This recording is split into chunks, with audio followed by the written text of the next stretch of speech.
Welcome back.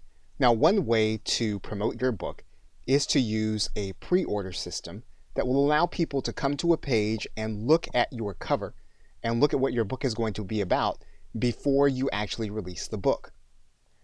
You would need to set this up between the time you finalize and publish and the time you make the book available for download.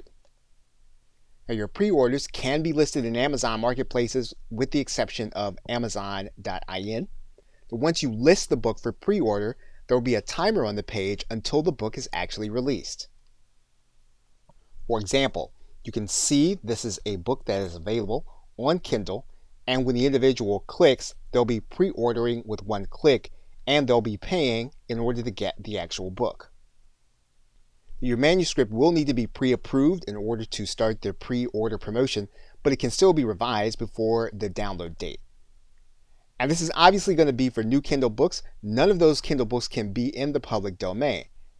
And you can list up to 10 titles for pre-order. However, those pre-orders cannot be paperback books. Okay, so with that, thanks, and I will see you in another video.